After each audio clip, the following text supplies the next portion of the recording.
Hey guys, it's Sam again. Today's video I want to do as part one of a short series I'm trying to do on backward balancing and wheelchair skills. So this part is for those that are complete novice and perhaps haven't yet learnt it or have forgotten what they learned at rehab. I'm just going to try and take you through how I learnt it at rehab and how I was taught to do it and some of the tips and tricks that I've picked up. So if you can already do backward balance and you can find a balance point on your chair and you can move forwards and backwards and you're fairly proficient at that, that's fine. Move on to part two because this might not be of any interest to you. If not, then carry on watching. So, backward balance, why is it useful? It's probably, in my opinion, the most useful skill I've learned in a wheelchair.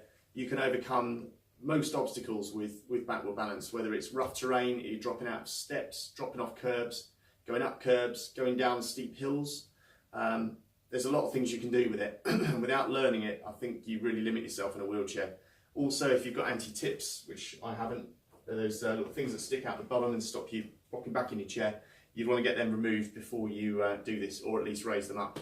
So yeah, I'll go on now anyway to how I do it and some of the tips I've picked up. So first thing to note, with backward balance, you've got to find, there is always a balance point in any chair. Mine is fairly tippy, it's not that tippy yet. There'll be another video on how to adjust tippiness in the future, but if I sit comfortably in the chair and lean back, gentle push on the wheels, and I can find my balance point on the chair there. If your chair's less tippy, it's likely that you're going to have to push a bit harder, lift the front up a bit higher. You know, every chair's different. It's how you set it up for yourself.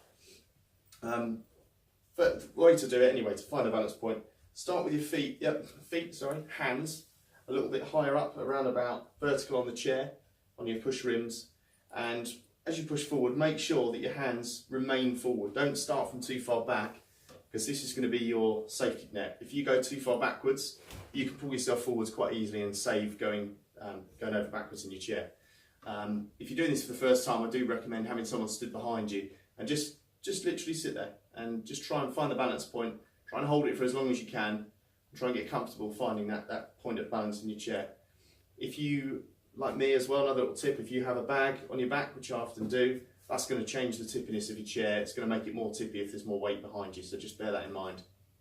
So as I say, just sit there, just find the balance point, rock backwards and forwards. As you get a bit more proficient in it, start to push yourself forwards and try and hold the casters off the ground as you go. And then again, you can try and come backwards. Again, it's all just part of find that tipping point. If you want to go backwards, you just tip yourself back slightly more and pull your wheels back just to regain that control again. Always keep your hands in front of you here so you can always pull forward. If your hands are too far back when you've been doing your manoeuvres, whatever they are, you may well end up tipping backwards. I've done it once. It's an experience that I think everyone's going to go through, but you want to try and avoid it if you can.